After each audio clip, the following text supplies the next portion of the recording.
Welcome to another episode of Community Culture. We're at episode 10, lads. Absolutely amazing. And boy, do we have an episode for you. This is the first episode of this podcast where we're actually talking to someone that we don't even know. Two beautiful souls from a community in Oregon, Alpha Farm Co-op. Oh my gosh, guys. Tune in for this one because this is it. We're exploring other communities.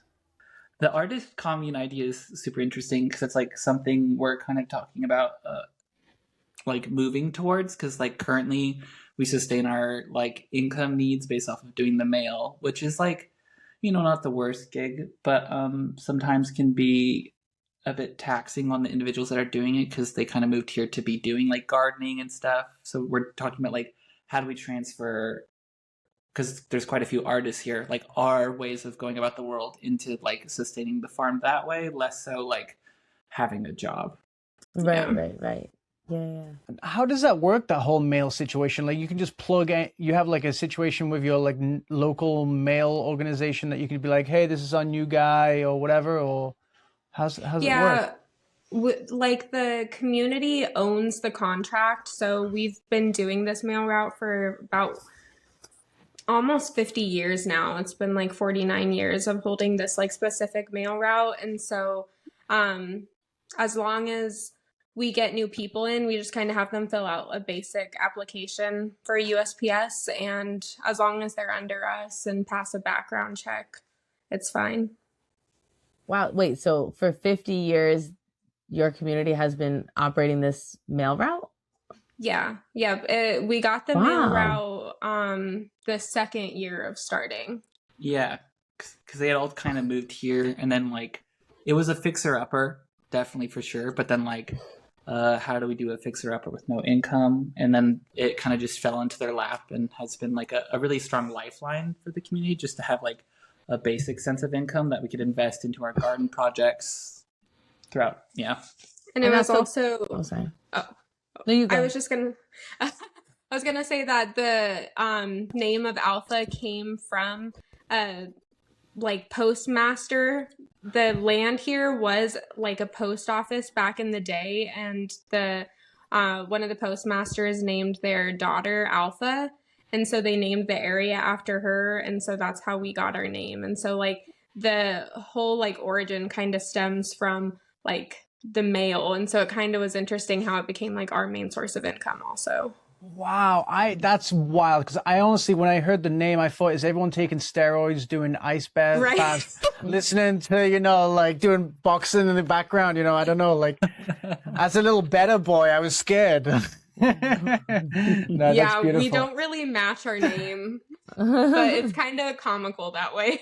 Yeah, absolutely. I mean especially because it's like we're doing the mail, so we're the alpha males. Mm-hmm. Oh, that's so funny. And it's like a community. I mean, there's quite a bit of like queer people here, so it's like very funny to have like the alpha males. Yeah.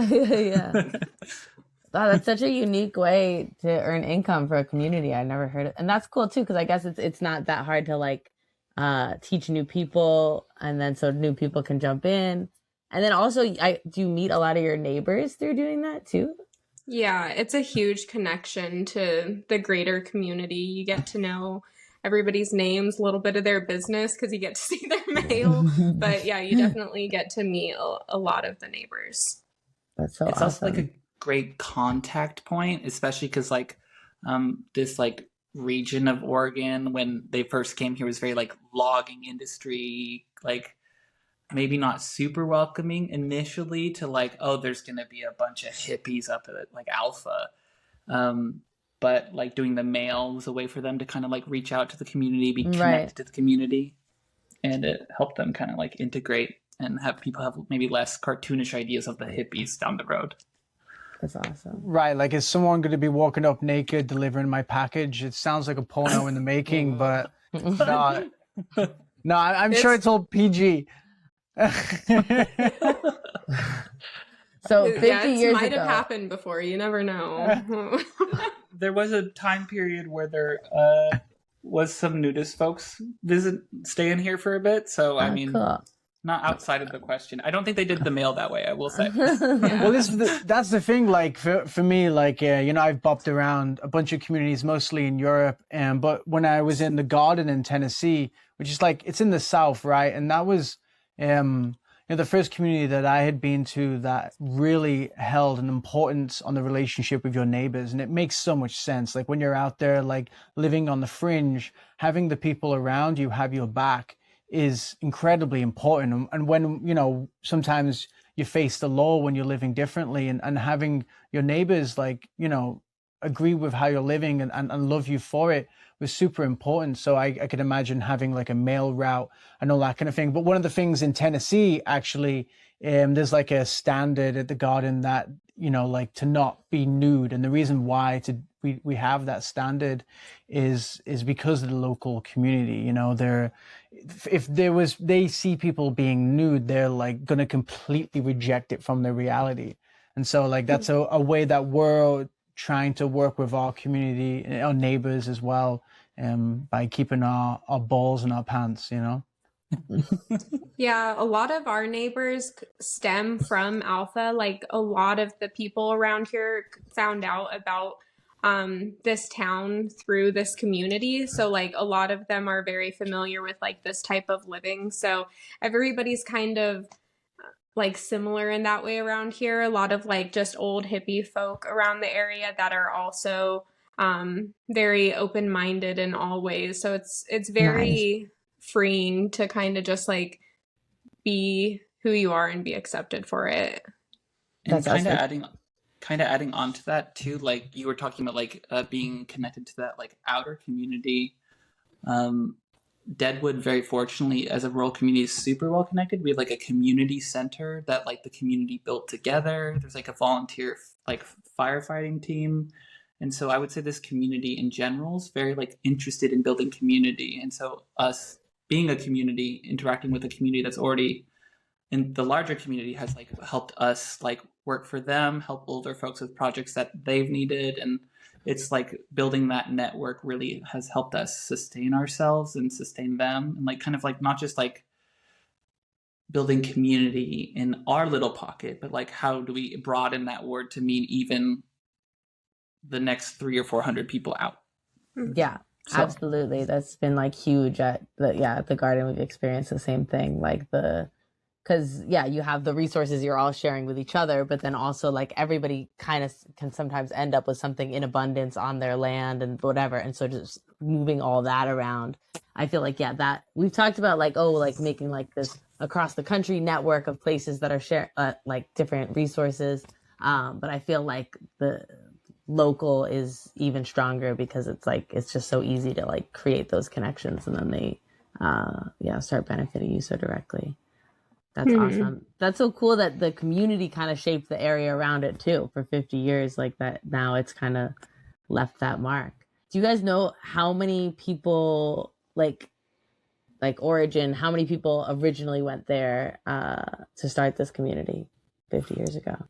The core group was 4 people initially, and then I think it became like 6, and then kind of like branched out from there. Our founders came from Philadelphia, and them and their like small group of friends pooled together their money to buy the land out here, and then came out and kind of like spread the word, and like the community came together and was formed all within a year. Like same with like finding the mail route and getting like living structures livable and everything, and enough people here. All happened within that first year. But within the next like 3 to 4 years, like I've seen some photos by not 3 to 4, but founded in 72, but by the 80s there's like 15, 16 people here by then. And there's been time periods where it's gone all the way up to I think like close to like 38. Yeah. Cool. Yeah, that's been like the max amount of people was in the 30s, and then it's dropped down to 3 people at the lowest. So we've had a wide range of people, but on average it's about 15 people at a time. Cool. And has the core value of the mission on the land changed a lot over that time, or is it kind of been the same vibe? It's, I would say, fairly similar. It has changed a little bit. I feel like with any group, there will be like some changes. But like primarily, you know, like community was the main goal, like working together, and just like building that up. I think we share a lot of the same values that they did at, you know, that initial start. There's just like slight differences in, I guess a little bit of beliefs. Like they stemmed from Quakerism, so they came here with a lot of Quaker ideals. And we do have like some traditions still in place of like Quakers, but we don't necessarily like practice that religion. But But yeah. the parts of it that were very, very useful, Quakers are very non-hierarchical. And so there's no leadership structure and everything's done through consensus. And so that's like really the dominant strain of tradition in our community, is the Quaker consensus process is several hundred years old and it seems to be pretty tested. And so it was like implemented here, and that changes with each group. And so that's kind of like each group evolves it. And so like definitely at the very beginning, it was like, these very like religious Quakers that also really like valued non-hierarchical structures. It's kind of moved to where we are now, where it's kind of like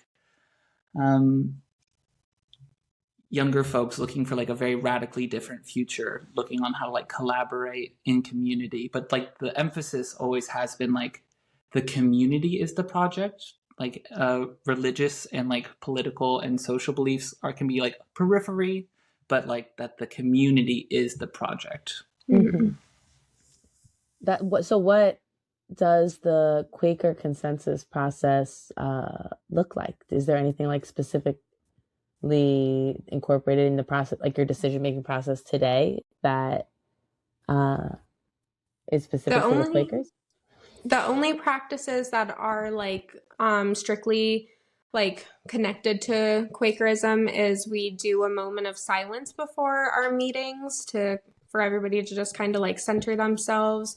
And then at the end of our meetings, as well as before dinners, communal dinners, we all circle and hold hands and have a moment of silence. And then we do like hand kissing, person on the left and then person on the right.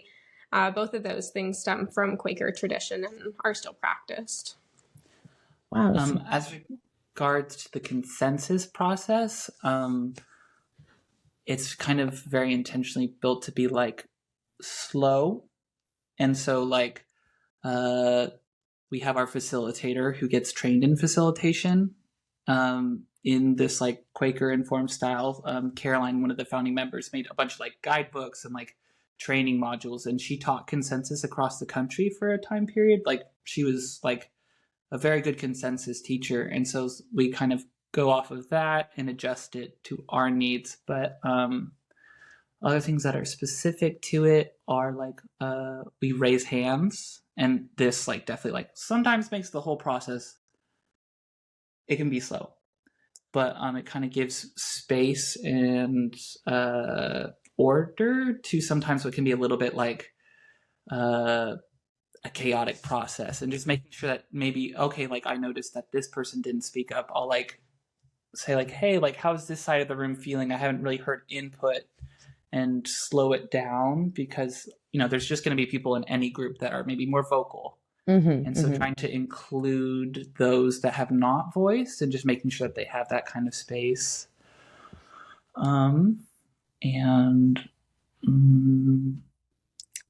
Something I saw on the like garden show was that there was like that 10-second countdown. Yeah, what do you think about that? When we first saw that, we were like, that's interesting, just because it's very different from how we practice it, because like it just seems very like if you're gonna say something, you gotta like say something right away. Like for us, we kind of usually when somebody brings up like a proposal or something, there's a lot of discussion around it. So like somebody will bring that up, and then there's, you know, people ask questions or have ideas to add on to that, or like suggestions to change it and stuff. And so we kind of just have like general discussion with everyone until like everyone's like, okay, yeah, that sounds great. So yeah, the idea of like somebody just proposing one thing and like just like waiting 10 Yeah. seconds to see if everybody decides, it's just something we're not used to. Too quick. This is the issues with Hollywood, like TV, they're there to make money, and so they're not able to actually like tell the full picture of what's actually going on. What did that look like for y'all? Well, yeah, that's the thing. Like whenever someone proposes something, it's exactly the same. Like there's a whole discussion. It was Like our 3 consensus hours. takes hours, yeah. And they're putting it together as a 30 second moment. I remember realizing it as it was happening too. I'd be like, certain things people said, I was like, I bet you that will be like the pinnacle of this conversation. Like we have been sitting here for hours. There have been like so many grounded, like long, like perspectives and all these things, but it's like whoever spoke the loudest or the most, it was like, that's going in, and like, it was frustrating because it was like, yeah, knowing that it's not really going to show the full thing.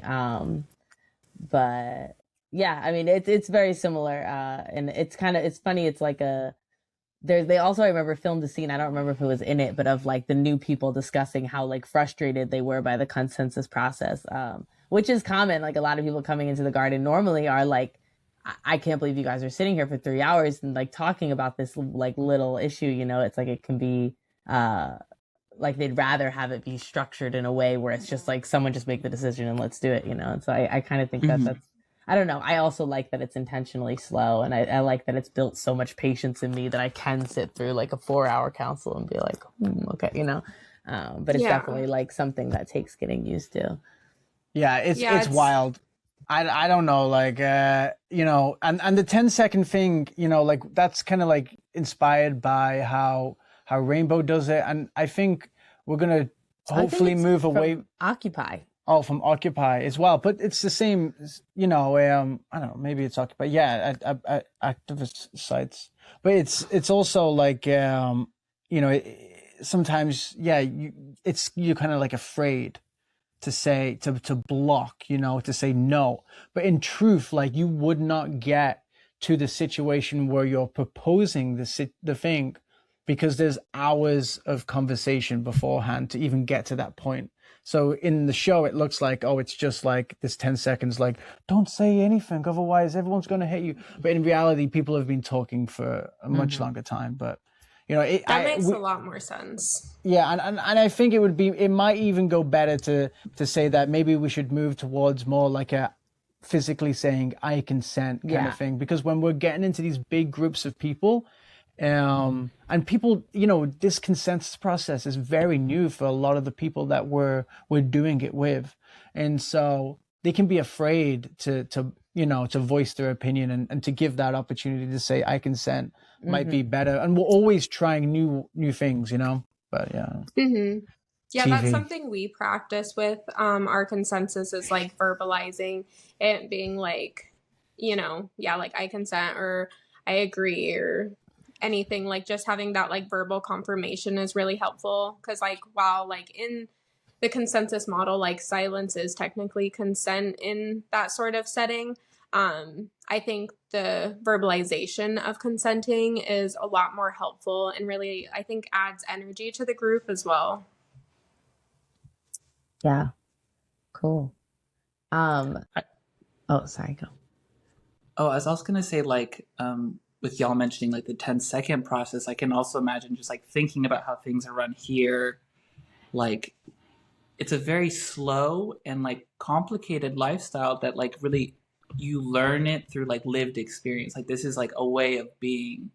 And I think like the condensing of that is like probably very unfair. And like, I wish there was better media to show like what intentional community living is. 'Cause like, it can be so mutually beneficial and communicative. It's taught me like so many communication skills that like otherwise I would have never gained.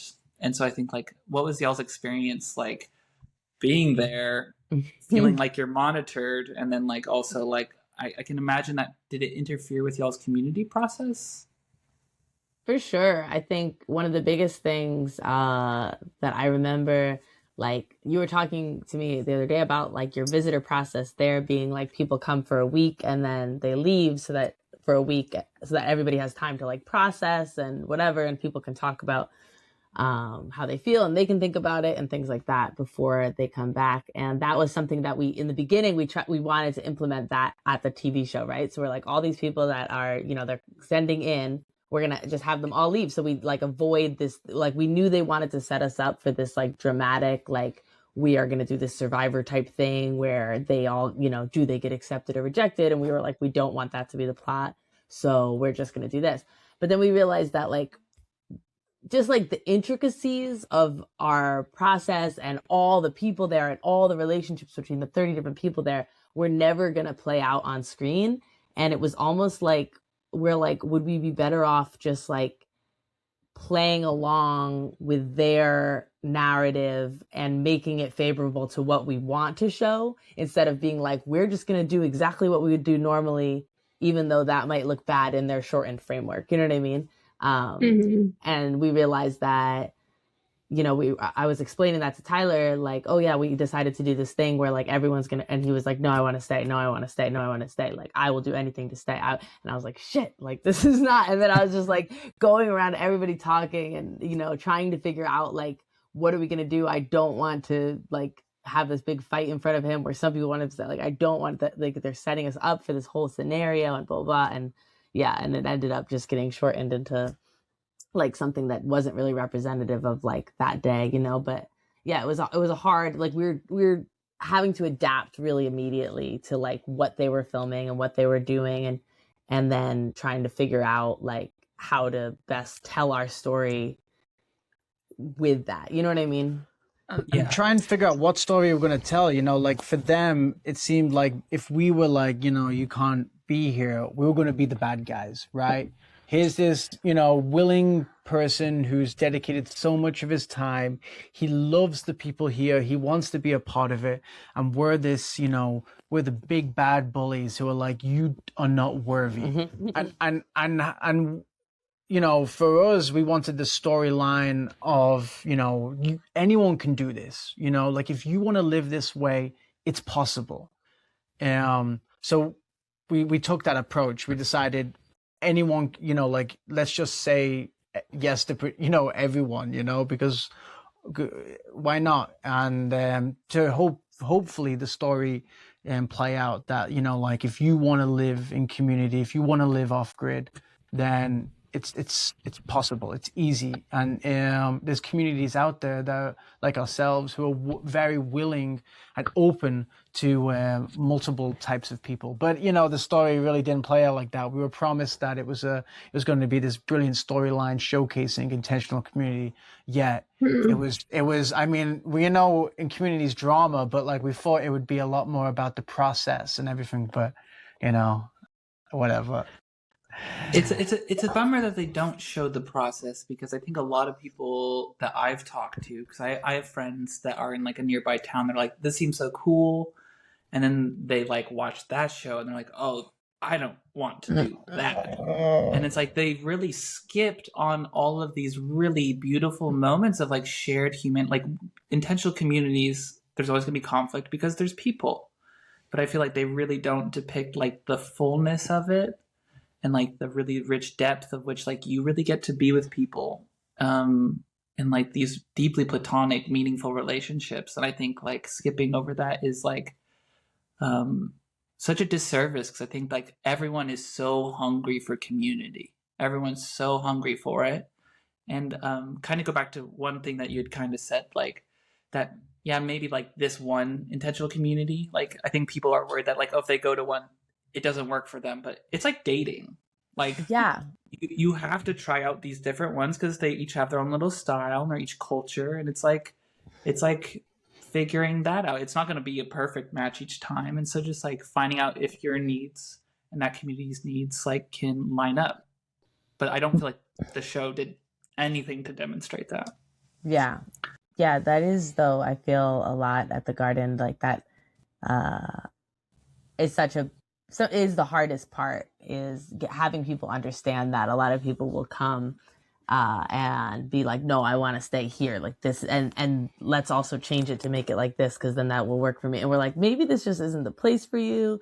And yeah, I love the comparison to dating, because it's like, it's also, I didn't know how to like convey on screen that like it's okay if it doesn't work for, like, you're agreeing to sign on somebody as like a roommate and like a coworker and like everything. It's a very intimate relationship, and like it's not like only if you're a horrible person is that not going to work out. It's like it's a relationship that you're agreeing to, and not everybody is going to meld, and that's okay. And so that's something that I find at the Garden in Tennessee, constantly explaining to people, if the community doesn't feel comfortable with them staying past 10 days, like, it's not personal. It's not because you are, you please keep trying and It's just like, this isn't the spot right now. It's not a good fit. That's been the hardest part for me about intentional community, is definitely that part. But you're right. Then there's so much other, like, it's how I want to live. It's just all the, the beauty of it, in having those close relationships that you do have. But that's something that we've included. Recently, I made like an introduction to our community, and that was something that I added in, was that there are like different hats you have to wear, so to speak, of like, like coworker, roommate, friend, like lover, etc.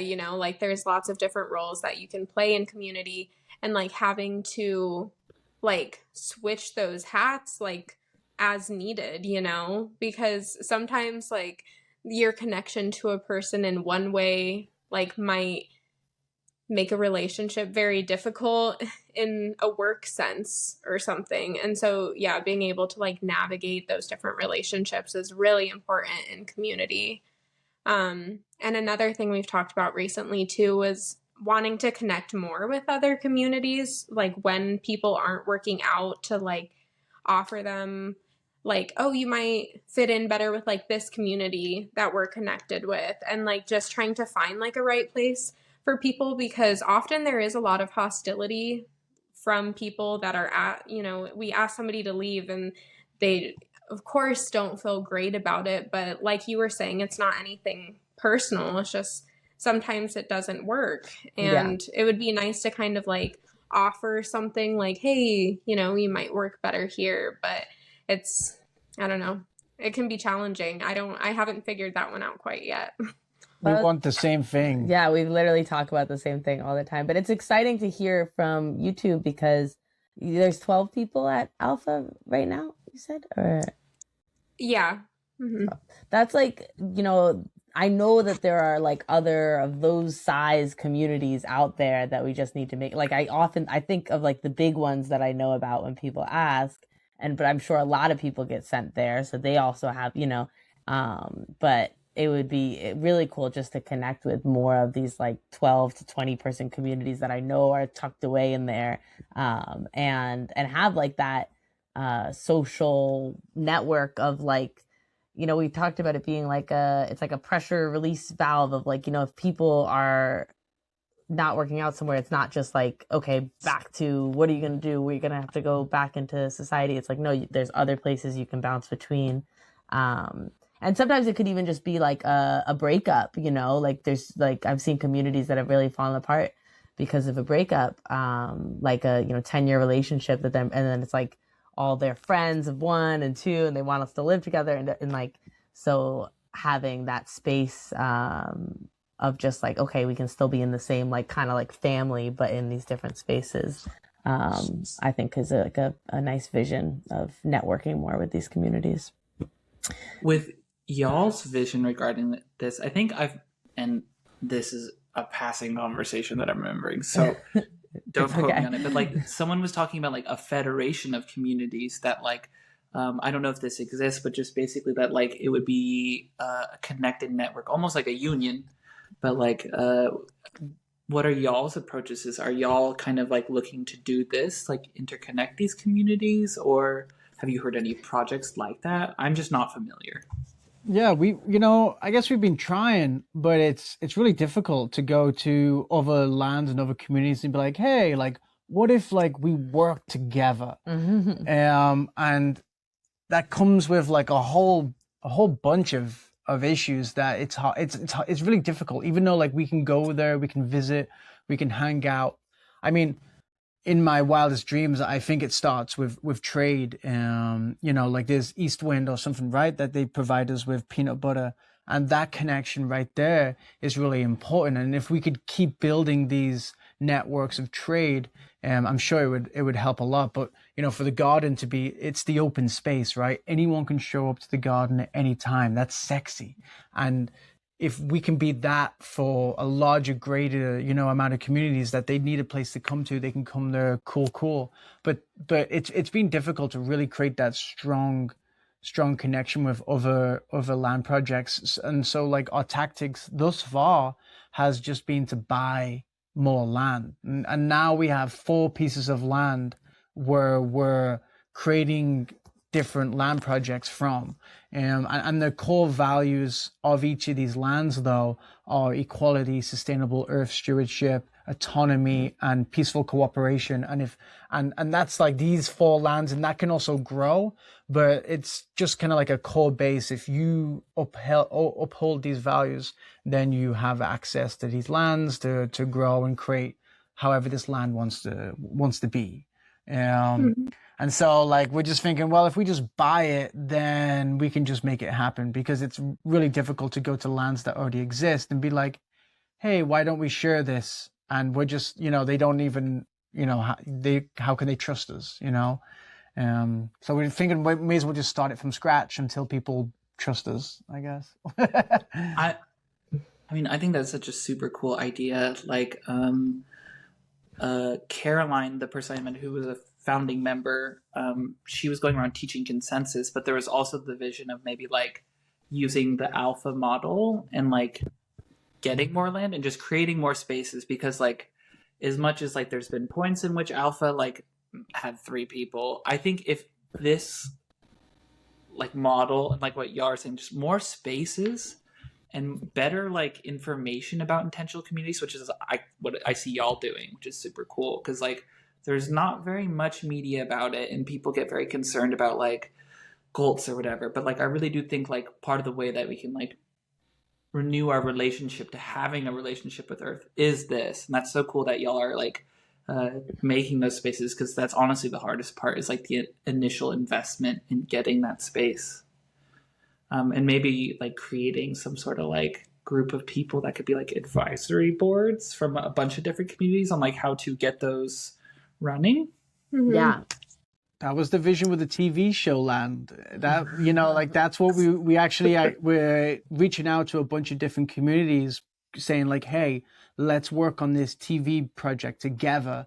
And so that it's not like, oh, the garden 2.0, let's restart, let's do something, you know, like let's come together and work on this project, and all be represented and create something together.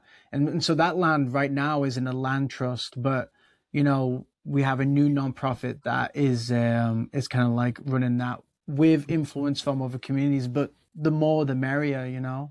Yeah, like hearing that she goes around and teaches consensus, and like that also that it's kind of like rooted in this like history, that I was like, oh my gosh, like I want her to come teach us consensus, because like I don't know, sometimes it feels like we're drawing off like, you know, I mean, I know a lot of people that have, you know, practiced it for a while and read a lot of books and things like that, but also, you know, it's like we're kind of, as opposed to like tribes that get passed down wisdom, you know, generation after generation, it feels like we're kind of starting from scratch, and we're fucking winging it. Yeah. Yeah, we feel that 100%, because Caroline that we were talking about, she passed away last year. Oh, wow. And yeah, she was 94, and so like we met her, you know, in her 90s. So Wow. we did learn from her, but she was also not in her prime, you know. She was very old, but we still have like all her information that she taught off of and that she wrote and things like that. So a lot of it is things that we are learning on our own and kind of like fitting that into our process now. But we've had some discussion of like we of course want to get more in depth with that in our own practice, but also to reach out to the outer world, like teaching that at other communities or even just like online for people that are interested in facilitation and consensus, and just being like, yeah, this is what it's about. Yeah. I think because I imagine like with starting these lands, and I'm like, if I was like I do think you need some people who kind of have experience of how it can flow and everything like that, to kind of help like set the vibe and get it flowing, things like that, for sure. Like I wouldn't, like now I feel like I could do that, but before, living somewhere for 2 years, I wouldn't really understand like, okay, what's a good workflow. And then there's also so many ways to do it. Like that's another thing I want to talk about with you guys, is like how like work distribution and how that works, because my main experience, the longest I've lived at a place, is at the garden, and there it seems like it's really different. But it seems like, like I feel like we probably do a lot of the same things, like you were just talking about, like checking in with an intern, and it's like we do that, but not like in an official meeting way. And I'm just curious about like your whole, yeah, so maybe like workflow. Do you guys want to talk about that? Sure. We kind of have like a process. Somebody starts as a visitor and then they like return to begin an internship. And as far as like workflow goes, we don't count hours, but people like average between like 30 and 40 hours a week, I would say. And we recently have kind of just tried to change our scheduling process a little bit to work more like project based, to kind of have like goals of like what you want to get done during the week. And we have different teams, like, the garden team and firewood team and like finance team, mail team, etc. And so like the teams working that week will kind of have a goal of like, okay, so we want to accomplish this week. We need like 2 days, 5 people during those days, and then kind of do whatever is needed to get that done for the week. Do you want to add on? Yeah, like a example would be like, we have a tree garden that was planted, so we harvest our own firewood. And so this is like, there's a team that meets, and so we'll make a plan. Okay, what does this look like for the next month? And then during meeting, when we're scheduling firewood for each person, we try to do it in a group, because like working in a group always just is more fun, but also way more efficient. And so then we'll like list our goals for that week, and we'll get that done. And what else would I add? We kind of like tend to fall into roles, and so whatever people kind of have natural gifts in, that we try to like push people in that direction or encourage, because like doing things that you don't love gets people really burnt out. But like a really cool example recently is like someone came here, and we have like 50 years of records. It's all in these boxes. It's like so much stuff, because we keep minutes on it, because technically we're a co-op, so like we're like a business technically on paper, so we have to keep minutes. And so a new person came in and is kind of acting like a historian and archiver, and is kind of getting all of our like history and all of that in order, and like kind of like doing some cool organization projects. So just kind of encouraging people to move into the fields, but then also definitely there's like some stuff that like has to get done, and that typically will go to those that like tend to fall into those roles, like me and Beyond the Mail team. Yeah, kind of like with roles like the mail, it falls on to people who are more responsible, who like, can do roles like that. But I would say most people, when they come in, they kind of just fall naturally into whatever works for them. Like, I don't know, I feel like this land really like pulls you to do what you're like intended to do. I don't know, it seems to happen really naturally. And when it's not working for somebody, it also seems to kind of like push them on towards something else. Like it just seems to happen very free flowing. And yeah, everybody, like each week we have a meeting. We have like we have a few different types of meetings, but after that meeting we do like our scheduling. Okay. And everybody we kind of go through like the main projects for the week, and then everybody just kind of fills out their schedule. Like, just kind of go around the room and people choose what they want to do for the week. So you kind of like would sit around and be like, all right, Tuesday morning, I'm going to work in the orchards. And then the second half of the day, I want to do this. And then it'd be like, okay, cool. And then cool. So because when we were scheduling the podcast, we were talking about like, you're like, okay, that's my break and stuff like that. So then I was like so interested in like, yeah. So you guys kind of have like time sections of like working on different things, or is it more? Yeah. Sometimes, usually it's like a full day of work. Like we just have like Monday through Sunday, and like usually it's just like an area of work, or sometimes you're doing two, so it'll be like a split day of something. Okay. And then normally kind of have like a general start time for whatever project is going on that day. And then like we have chores listed on there too, like our livestock chores we do morning, afternoon, and evening. So we like have volunteers for that and type in their names so everybody knows like what they're doing and when they're doing it. And we have like a dinner and dishes slot because we have communal dinners around typically like 5 nights a week. And so get volunteers for that. Have 2 people on to do that each night. And we schedule like our meetings during that time too, like any team meetings we need to have throughout the week. Yeah. Cool. That's awesome. I like that. Just like sitting around, but writing it so that it's kind of like holds you to like, okay, yeah, this is what I'm going to get done. I really like that.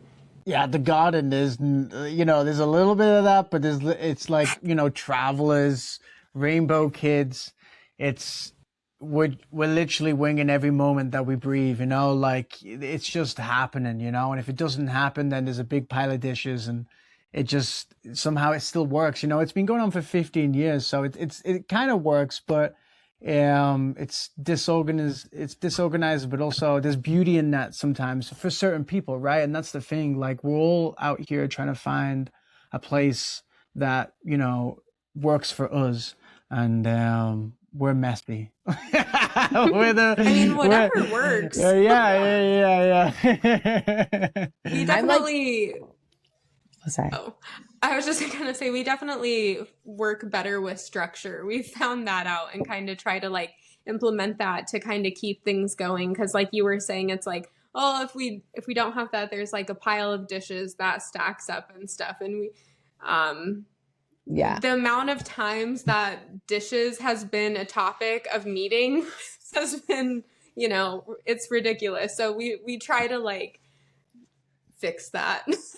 And accommodate, because like a lot of us are, people that are drawn to intentional community are often like we're on the outskirts. We're different. We often are neurodivergent. Like working with people and their tendencies. Right. So like something that solved that for us, we implemented something called the choracle. So it's like a chore chart, but it's the oracle. It'll tell you what you're going to do this week. And it rotates every week. So like all of the main chores, like, okay, cleaning bathrooms this week, it rotates. And so like we implemented that, and because it wasn't like that no one wanted to do these things. There just wasn't necessarily like structure. And so once we added a little bit of like structure that delegated evenly, things got much cleaner, and it felt less like anyone had to like enter like a position of power to tell people to do stuff. It kind of just right.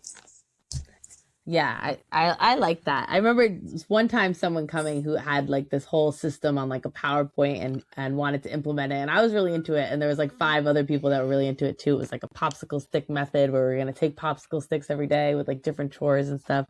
But there's always like, there's like a couple gruff like Tennessee farmer dudes who are like, I'm not doing that. Fuck that. I'll just do that. It's like, all right, fine. You don't want to be like, no, Mike, you have to, like, whatever. So it's just like, okay.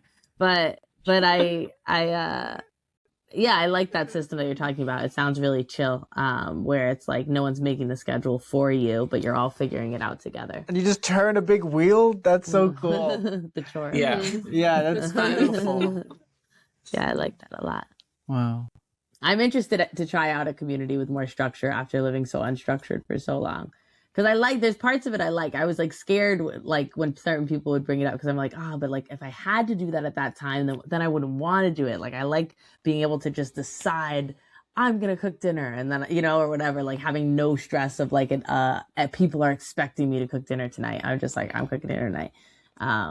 But then also it definitely complicates things with like keeping track of new people and what they're doing, and they think they're doing enough, but they're not. They don't really realize all the things other people are doing and whatnot. So it's like an ongoing thing we're always talking about. And the dishes thing too. Patrick always says Three Ds. Yeah, the 3 Ds of community are drugs, dogs, and dishes or whatever. And it's like the three most common topics of council. It's like, yeah.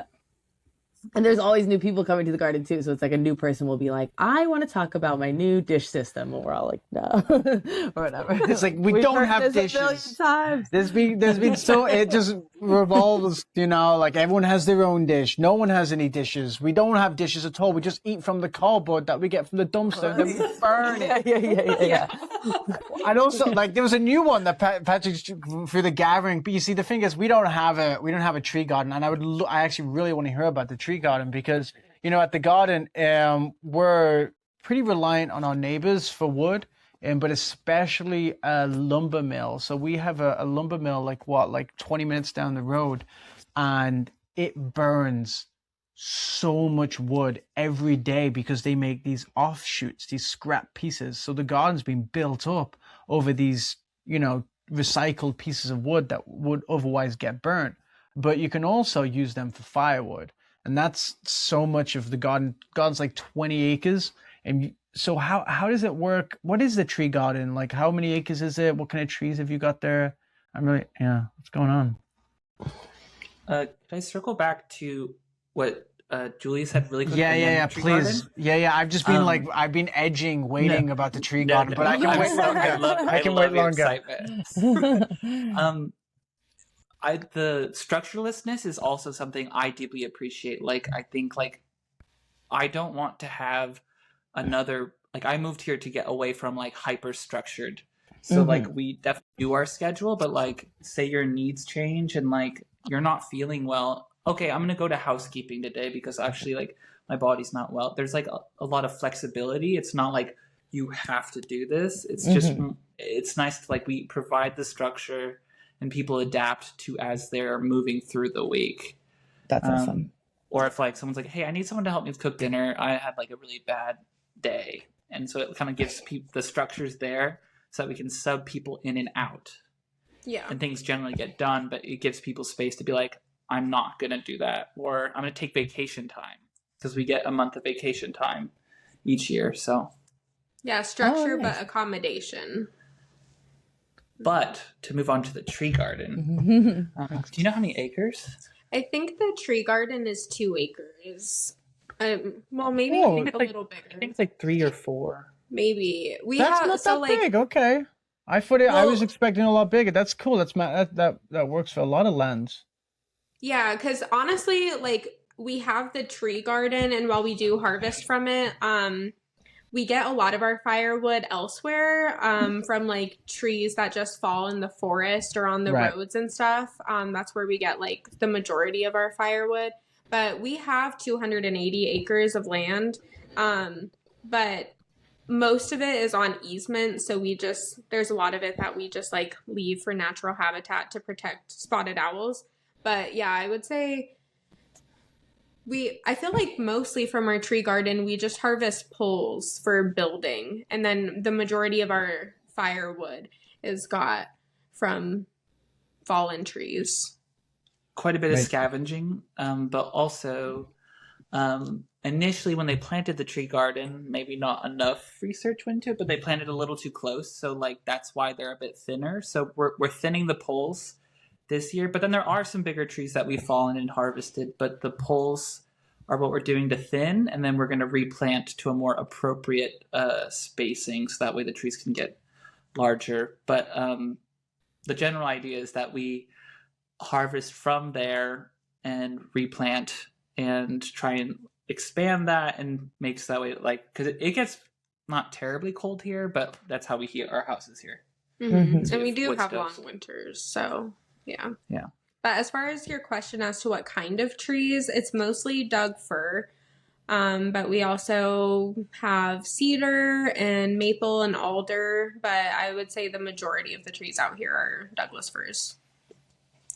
Cool. You said another thing that now I'm curious about. So you have a month of vacation time a year. So is that like once you become a member, you are like, or how does that work? Like, so if you were to want to leave for like 2 months, would you have to like reapply for membership or? So everybody, like, no matter what position you are here, you get 4 weeks of vacation time a year. If you wanted to leave for longer, we kind of just go by like case to case on that. Like, if somebody wanted to leave for like an extended period of time, like maybe they would have to reapply. But like normally it's like, oh, I have this thing I want to take care of, or I feel really called to do this. Like, I would say we're pretty accommodating to be like, yeah, go for it, come back. Like, we have a pretty solid core group right now that there's just like a lot of trust and a lot of involvement that I don't know. I would say we wouldn't usually make somebody reapply. That's amazing. I just want to say like a solid core group of 12 people, that is like such a beautiful accomplishment. Like that's not that easy to have 12 people that you're like, we got this. I don't know. That's really awesome. We're definitely like a family style community. So I think like that style of community really helps build that, because we are like just really close with each other. We have like movie nights, art nights, like a lot of social events to like keep people, especially through the winter months. Like it really can be a little bit gray here. So trying to like just like have us engage and support each other through that. And of course, all by like whatever you want to be involved with. None of it's required. But like most people here are just very not like similar in their personalities necessarily, but there's like a lot of the same ideals, so it's just really easy to get along with everybody.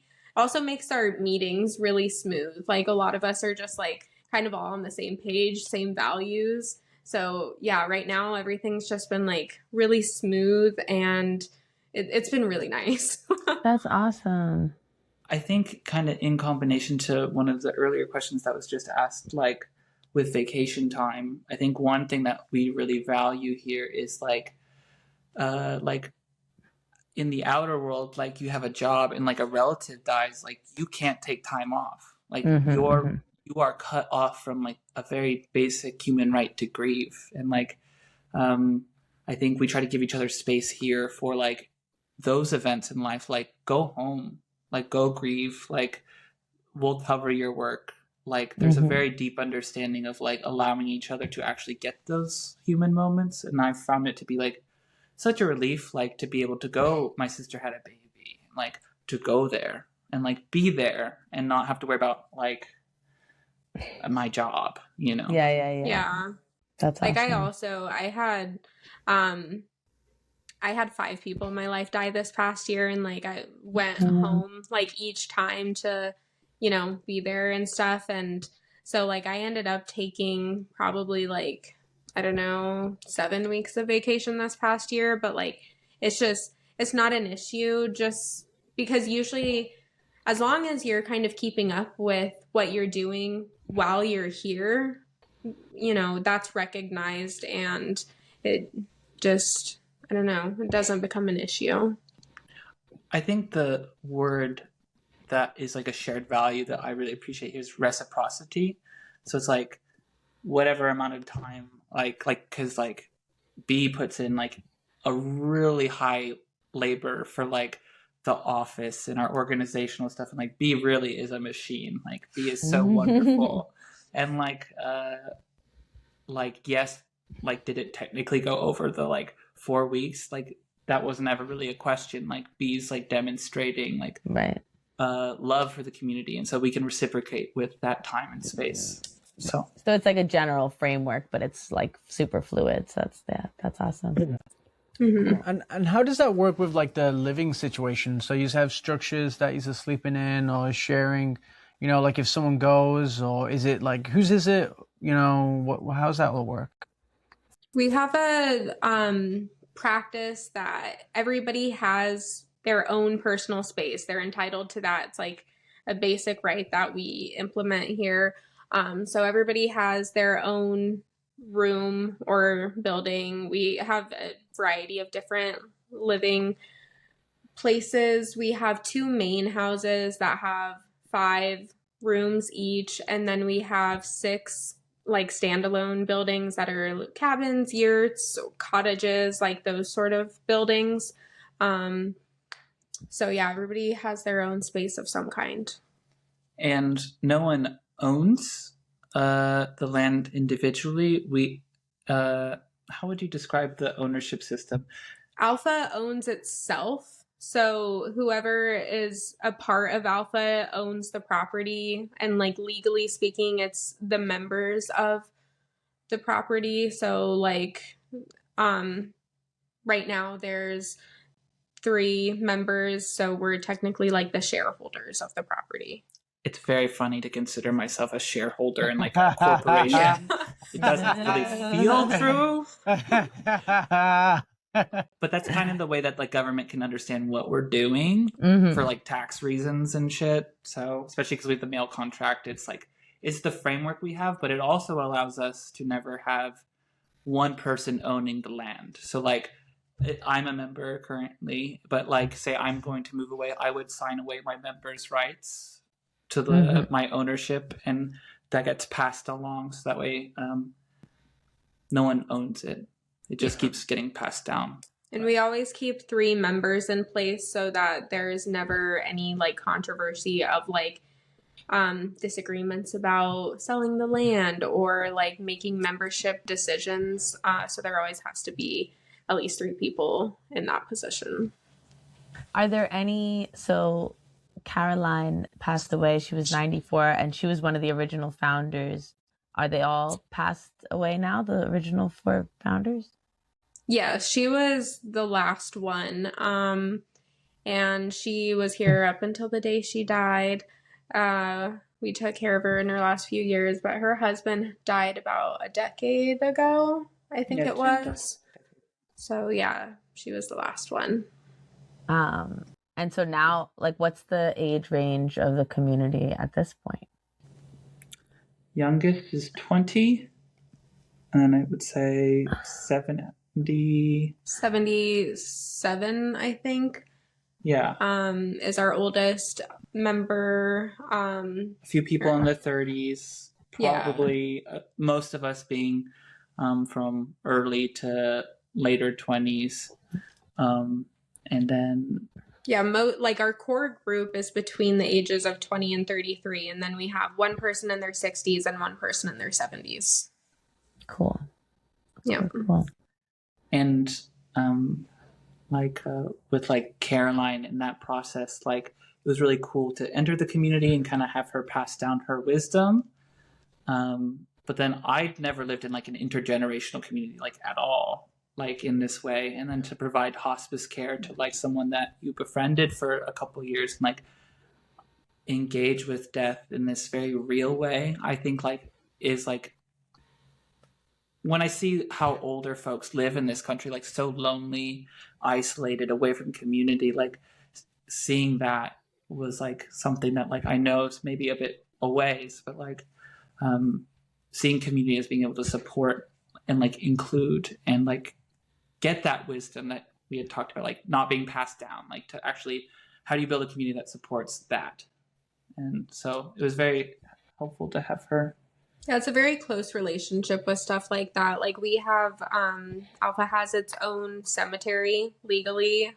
So we have, Caroline was buried there and her husband, and there's a couple other people who have lived and died here who are buried there. But so like you know, that whole process was very intimate. Like she died here, and then like her coffin was built by our friends. Wow.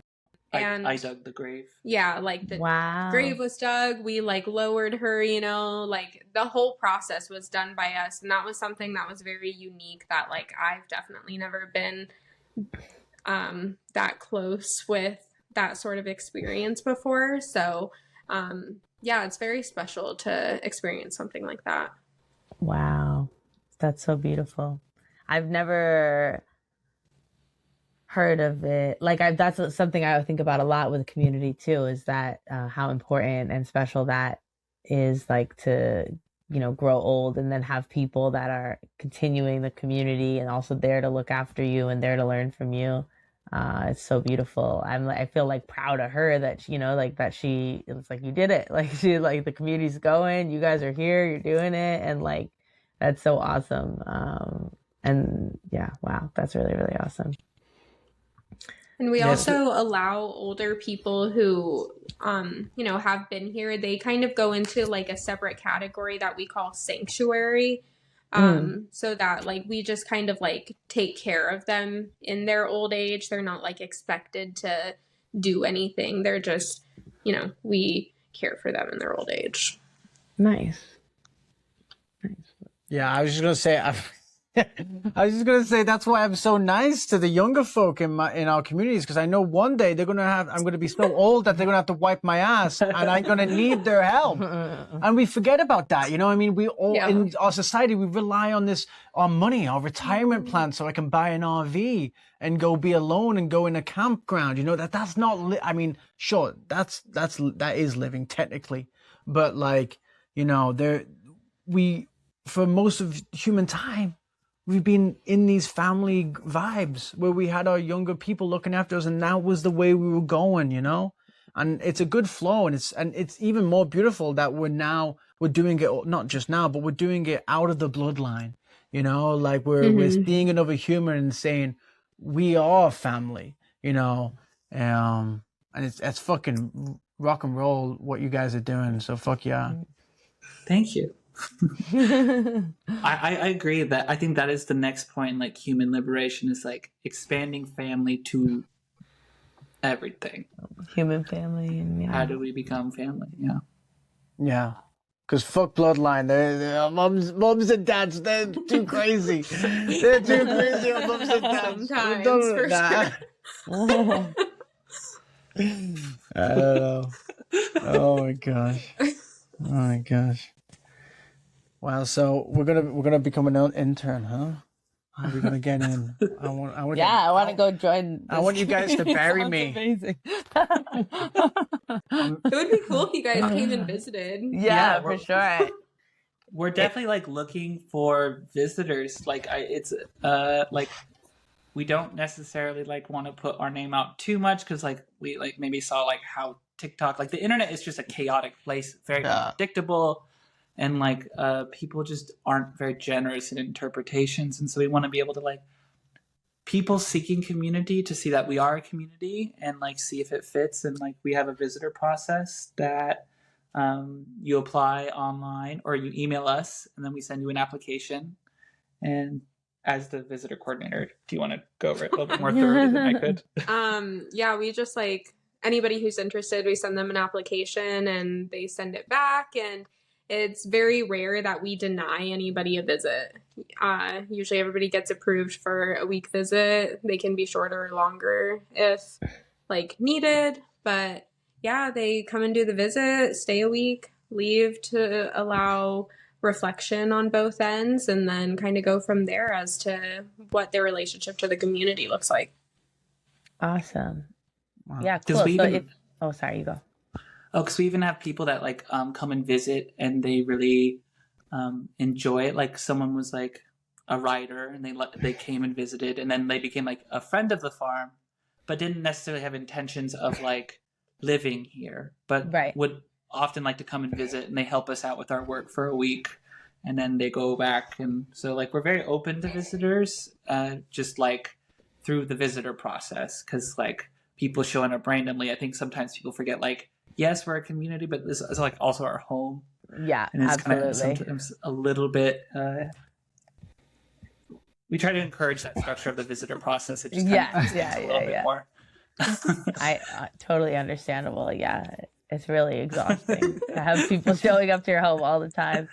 We got good at like I'd be like randomly just like on my phone in the office, and someone would be like, "So this is the garden, huh?" I'm like, "Hi, I'm Julia. Welcome." You know, but like a lot of times people are just like, "Oh my god, who are you?" Like it's just like over and over again. But yeah, people are But anyways, we're playing a role. You know, we're playing a role in this whole thing. You know, we all have our expertise, and we have you know, the ability to be like, "Welcome home." You know, let's go, bro. But if for people listening that want to maybe visit you guys, how could they? We'll leave a link, I guess, in the description or something. If you guys want to. Yeah, we could leave a link. We don't technically have like a proper website set up or anything yet, but we have our IC page, Cool. and our email is very simple. So we could give that out. It's just alpha@peak.org. Nice. And yeah, any questions or interest can be sent there, and I will answer your email. Or even other communities that are looking to get connected and like see like anything like that. We're looking for like connection, new growth, and people kind of interested in this way of living, because I think a lot of people it's just a very nebulous idea. It's like trying it out. I mean, what's there to lose? I think it's really like, I view community living as like one of the solutions to the problems we're seeing in the world today. So I think really encouraging people like try it out. Yeah, you know? Absolutely. Hell yeah. And any you know, there's gonna be some people. You're beautiful people. You have Instagrams that people can like photos of yourselves, or is it done with that? Or YouTube? Do you have any your own YouTube things or any personal Is projects? there any personal projects you want to promote through this podcast? We don't currently have any. We've been talking about setting some up. We both have like personal ones, though. You can say yours. Okay, my Instagram is kind of hard to spell, and I'm so sorry. It's abracadabra _ schmabracadabra. SCH Mabracadabra. Abracadabra _ schmabracadabra. All right. That's where you and can then see I more have of Justice. I have my art on there and like some of the music I make. But I mean, that's just for fun. And I mean, ideally, it would be cool to have our community move into like making art as one of the ways we have income. But we're looking at shifting into that. But the only other thing is like, we have an active Facebook that we try to like keep up with a little bit. Same with like our Instagram, which is just alpha.farm. And I keep up on mine a little bit more, which is Brianna, Bryanna, Yana, Yanna. But yeah, so we're like starting to get into the virtual world with our commune, but not quite there yet. GoFundMe? Oh yeah. Okay. We have a GoFundMe currently because our tiller broke. And we're trying to get a new tiller, but also because we do the mail route here and it's like country gas prices plus just wear and tear on a route where we drive like 120 miles.